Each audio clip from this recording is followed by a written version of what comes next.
L'arrivée de la saison 4 de Shingeki no Kyojin, ou l'attaque des titans en français, est imminente. Évidemment, il y a énormément de hype autour, mais aussi beaucoup de craintes, dû au changement de studio, passant de Wit Studio à Mappa, au peu de nouvelles sur la série, ainsi qu'un certain bruit qui court. Doit-on donc attendre cette suite, ou la craindre? J'ai suivi de très près tout ce qu'il y a eu dessus depuis son annonce, et je peux donc vous dire ce qu'on doit attendre de la saison finale de Shingeki no Kyojin.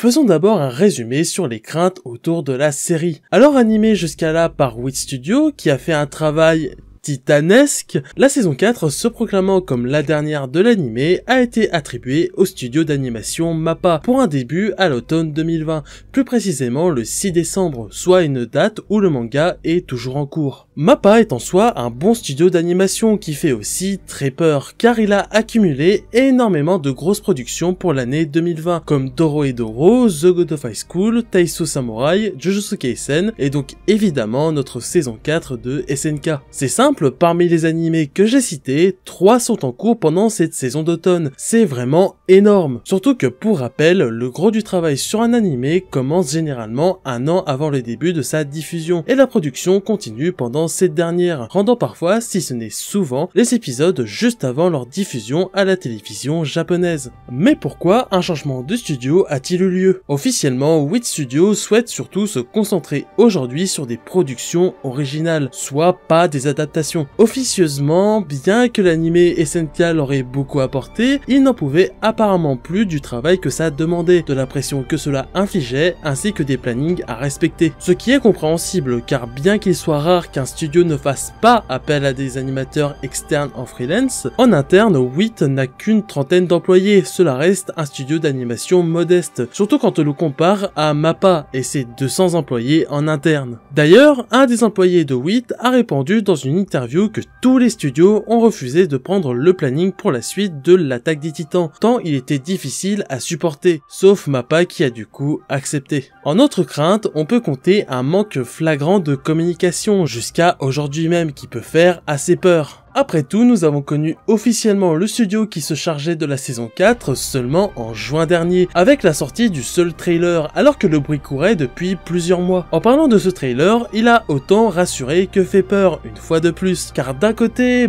il est incroyable, ça se voit, de l'autre, c'est un trailer préanimé, c'est-à-dire que les séquences diffusées ont toutes été réalisées pour ce trailer, et ne seront donc pas présentes dans la version qu'on a pu voir. Le fait aussi que très peu d'images des épisodes, et surtout qu'aucun extrait vidéo n'a été publié, n'a pas aidé à rassurer. Enfin, de nombreuses informations entre guillemets plus ou moins sérieuses de leakers ont été publiées, comme le fait que la saison ferait seulement 16 épisodes et qu'elle ne serait pas divisée en deux, comme la saison 3 par exemple, que tous les titans seraient en CGI, ou encore un post 4chan qui disait en gros que la production était catastrophique. C'est sûr qu'à ce stade de la vidéo, on a toutes les raisons de craindre une adaptation ratée, et c'est normal, mais il est toujours bon de prendre du recul et de se renseigner plus profondément, car tout ça, c'est le côté sombre un peu trop survendu. Déjà, Mappa connaît pertinemment l'importance qu'a Shingeki no Kyojin. Je dis ça car il y a une crainte sur un certain ordre d'importance entre les différentes productions du studio, qui mettrait SNK en dernier. Pour prendre sur les 3 gros animés d'automne, Jujutsu Kaisen, c'est une adaptation d'une des grosses têtes d'affiche de la Shueisha, soit le plus gros éditeur de manga japonais, qui doit donner les moyens ainsi qu'une certaine pression. Taiso Samurai, lui, est un projet original où, en logique, il ne devrait pas lésiner sur la qualité, vu qu'un bid signifierait une plus grosse perte financière que dans le cas d'une adaptation ratée. Donc pour certains, l'attaque des titans est celui qui se prendra le contre-coup de la surcharge de travail, mais c'est grandement sous-estimé son importance. Même si on délaissait le public international pour le public japonais, qui reste toujours le plus important pour eux, pour donner une idée de sa popularité, dans un sondage concernant les émissions que les japonais attendaient le plus à la télévision, cela comprend donc animés, séries, émissions télé plus classiques, etc. La saison 4 de Shingeki no Kyojin s'est classée 6ème, ce qui est extrêmement haut.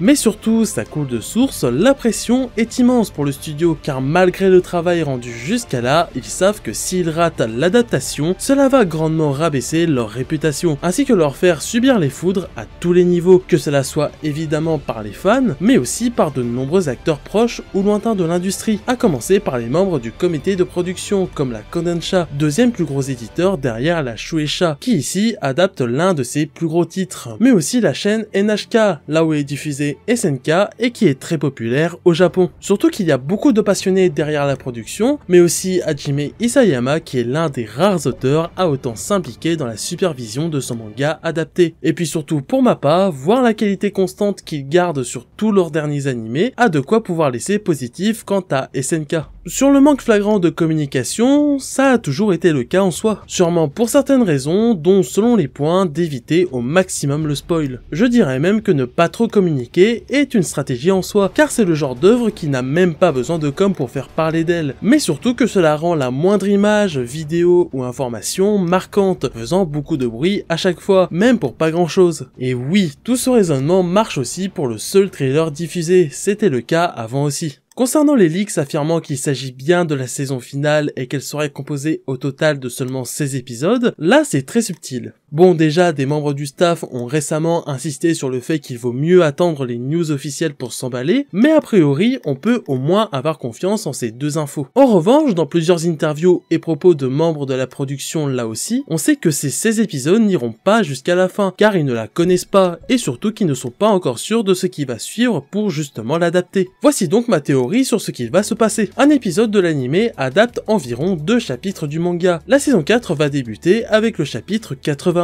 Donc cette saison de 16 épisodes devrait se terminer avec le chapitre 122, soit jusqu'à où le trailer a montré des images. Et pour ceux qui ont lu le manga, vous savez que c'est l'un des meilleurs points pour faire une coupe avec un très gros cliffhanger. Le manga a de très grandes chances de se terminer au chapitre 138 en mars prochain, pour finaliser son dernier tome. Avec ceci, il resterait donc 16 chapitres à adapter, soit l'équivalent de 8 épisodes, ou d'environ 2h40 de contenu sur une base de 20 minutes par épisode.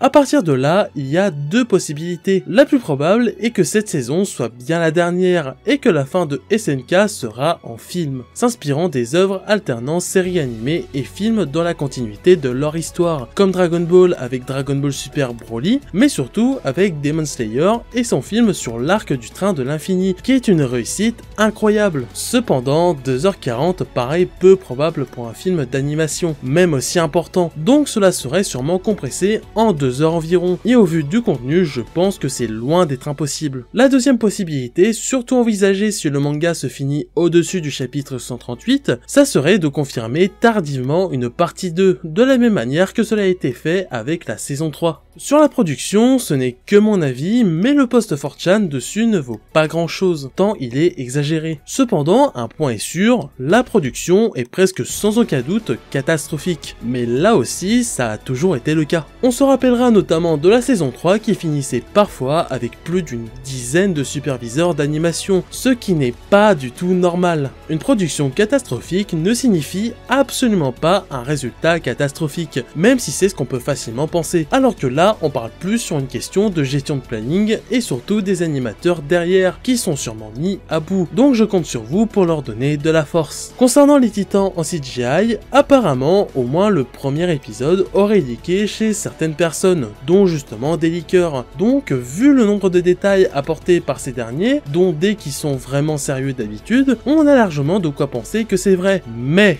alors que vous allez sûrement penser au titan colossal en CGI qu'on a eu auparavant, ici on ne parle absolument pas de la même qualité. La CGI qu'utilise MAPPA est reconnue comme une des meilleures de l'industrie japonaise. Dorohedoro a entièrement été fait en CGI, pourtant il est acclamé par la critique à juste titre, car sa qualité est telle qu'on voit très peu la différence avec de l'animation classique. Et il semblerait que ce même genre de rendu soit là pour SNK, les leaks affirmant que la CGI est vraiment bluffante. Enfin, sur les openings et endings, mauvaise nouvelle, a priori pas de Linked Horizon à l'horizon, mais c'est compréhensible au vu de la tournure de l'histoire. L'opening sera apparemment interprété par le groupe de rock Shinsei Kamate-chan, ayant déjà réalisé l'ending de la saison 2 de SNK. Et en parlant d'ending, celui de la saison 4 serait réalisé par Andu Yuko. Les deux seraient d'ailleurs présents au premier épisode. Enfin, pour corriger ce que j'ai lu à certains endroits, non, Hiroyuki Sawano n'est pas remplacé, il reste à la composition, il est juste accompagné maintenant de Koto Yamamoto, qui a déjà été avec Sawano sur d'autres œuvres comme Nanatsu no Taizai. C'est aussi lui qui a composé la musique du trailer, donc je pense qu'on doit plus être hypé que d'avoir des craintes sur lui.